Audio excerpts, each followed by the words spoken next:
Coming in at the number 10 spot is the +3 armor. At any level, a +3 set of magic armor is going to make it so enemies struggle to hit you. This is because of a concept known as bounded accuracy. Now, I've talked about bounded accuracy many times over the course of this series. But as a recap, the basic premise of bounded accuracy is simple, that the designers of D&D 5th edition make no assumptions about the player's attack and spell accuracy, or their defenses, or anything relating to character progression.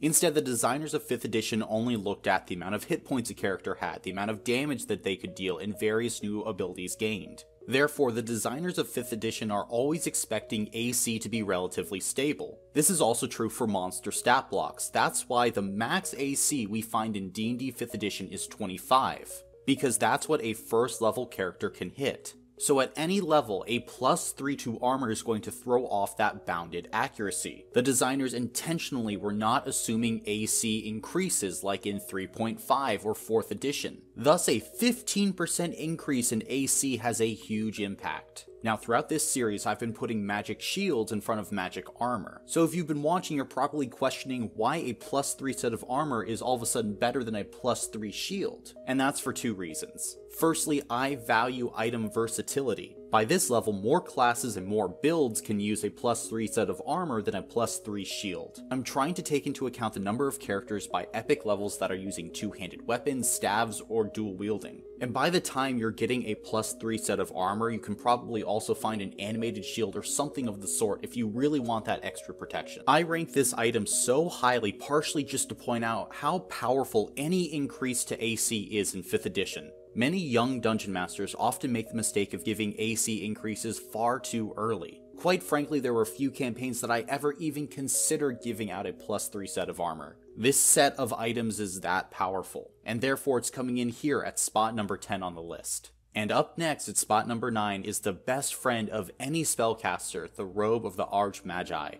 Pound for pound, I don't think there's any better item for a spellcaster in 5th edition D&D. This item can significantly increase a mage's AC, setting their base at 15. And we just talked about bounded accuracy, so you know why that's so good. In addition to this, you have advantage on saving throws against spells and other magical effects. I ranked the Spell Guard Shield the 21st best item for this effect alone. The wording of this feature is so important because it not only applies to spells but all other magical effects. It makes the Robe of the Archmagi useful in campaigns even if you're not fighting enemy spellcasters. A Beholder's Eye Beam, a Dragon's Breath weapon, and more are all countered by this item. And on top of all this, you gain a bonus of 2 to your spell save DC and your attack rolls. Once again, this is affecting bounded accuracy. You're becoming better at everything spell related. The Robe of the Archmagi is a beast of a magic item. It combines 3 powerful items into one, and it is the tantalizing dream of spellcasters everywhere across D&D 5th edition.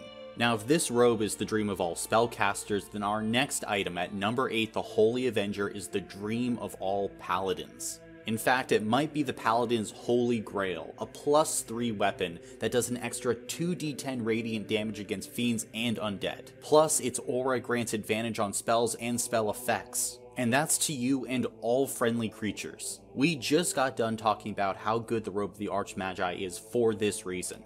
And now you can spread this benefit to all your party members. This weapon in the hands of a paladin is busted, but that's also what's holding it back, because only a paladin can attune to this item. I value item versatility, and honestly, if the Holy Avenger could be attuned to by more classes, it would definitely move up this list. But because it's a paladin only item, it comes in at number 8 on the list. Now at number 7 we have one of my personal favorite items, the Belt of Giant Strength. This is actually a class of items ranging between a rare item to legendary items. The Belts of Giant Strength grant between a 21 and a 29 strength score depending on the rarity. And this is one of my absolute favorite items to give any martial character. In my experience, this item can almost single-handedly bridge the divide between martials and spellcasters. The supernatural strength that this item provides helps to scale the damage of martials, but also makes them far more effective out of combat, because again, they are supernaturally strong. While wearing a belt of giant strength, martials can perform feats of human strength that are far beyond any mortal's capabilities.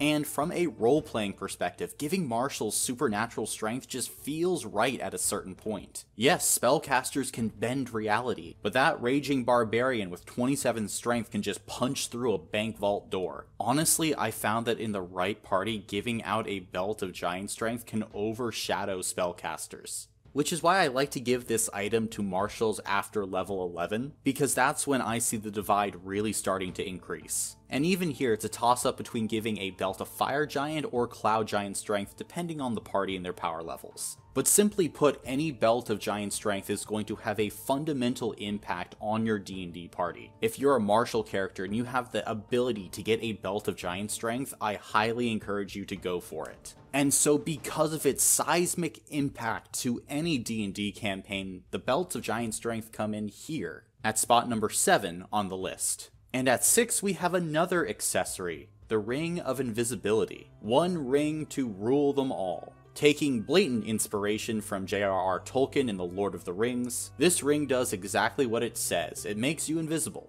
As an action, you and everything that you're wearing can turn invisible, and you stay invisible until you attack or cast a spell or use a bonus action to become visible again. Invisibility anytime, anywhere is great for any character. Give this item to the loud fighter so that they can actually succeed on their stealth checks for once. Or to the rogue if you have a death wish. And if you have any more questions about why this item is so powerful, I believe that they made 3 movies that you can watch. They won a lot of awards from what I've heard. Next up though, we have my highest rated rare magic item. And it's probably not what you think. At spot number 5 is the Cloak of Displacement. I'm here to tell all of you that the Cloak of Displacement can absolutely break your game. As someone who has run more than 30 D&D campaigns in 5th edition, this rare item has been the biggest pain in my ass. Now why is that? Well, while wearing this cloak until you take damage in a round, all attack rolls against you have disadvantage. Give this to a character with a high enough AC and they become nigh impossible to hit. You can attempt to suppress this with AoE damage, but even then it's not a surefire thing. Paladins, rogues, wizards, and literally every other class benefits from this item.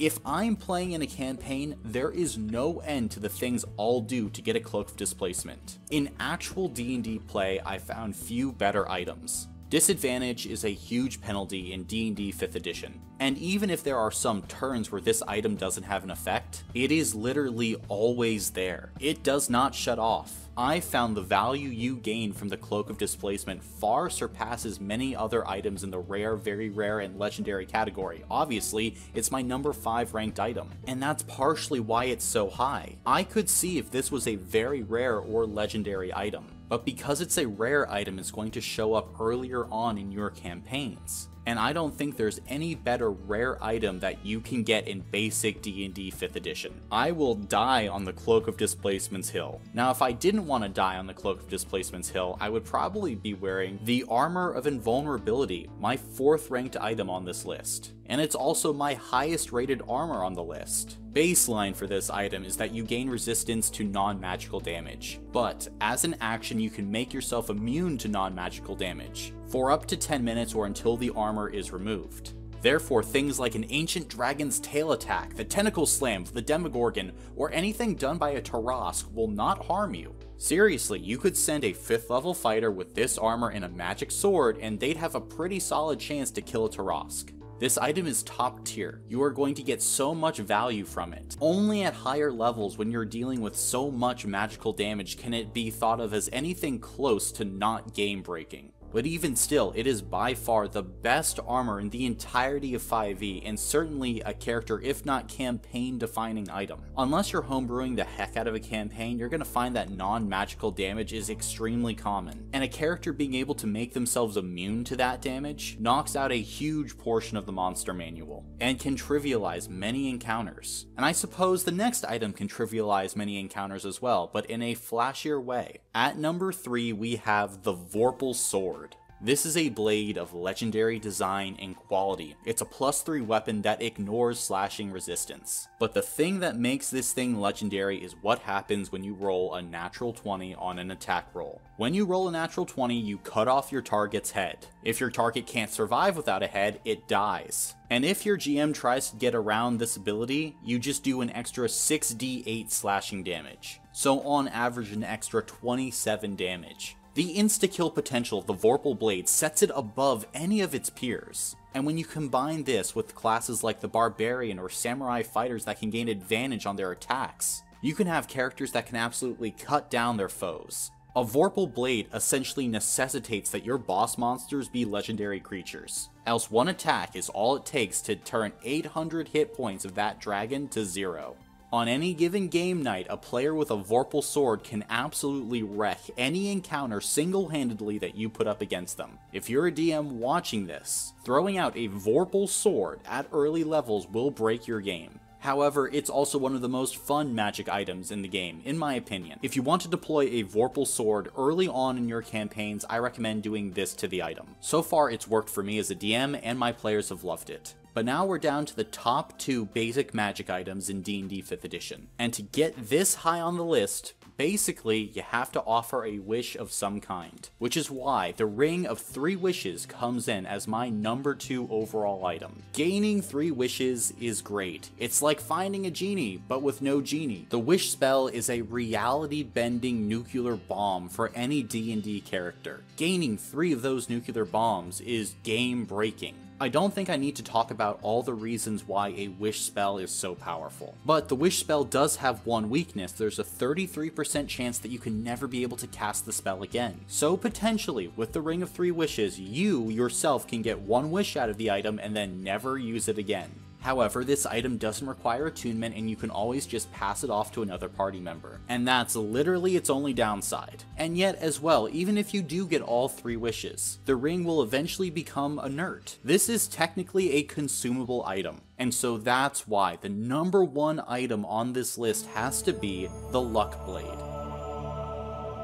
Ah yes, the Luck Blade. This +1 sword also gives you a +1 to all your saves. Additionally, it allows you to re-roll 1 ability check, saving throw, or attack roll once per day. Look, sometimes 1 roll is the difference between a TPK and defeating the villain of your entire campaign. Being able to get that critical re-roll at the right time without even spending an action is incredibly good. And to top all of this off, the Luck Blade comes with up to 3 wishes. Even if you only get 1 wish from this item, it's still a great item. At the end of the day, the Luck Blade is a reality warping weapon that fixes any D&D character's greatest weakness, your own luck. You can build the most mathematically perfect character, but at the end of the day, if you're just not rolling well, it's not going to matter. That's why the Luck Blade is so good. It helps to remove that randomness, and gives you a chance in any situation, and therefore there can be no better item than Item 0, the Deck of Many Things. Yes, I tricked you. There's actually 101 items on this list. But the Deck of Many Things, depending on what cards you draw, can go anywhere from spot number 1 to spot number 100. This item is a gambler's dream and a dungeon master's nightmare. Out of a 22 card deck, there are 11 good cards and 11 bad cards. About 4 of those cards can cripple any character, and about 4 of those cards can cripple any DM. This item is 100% game breaking.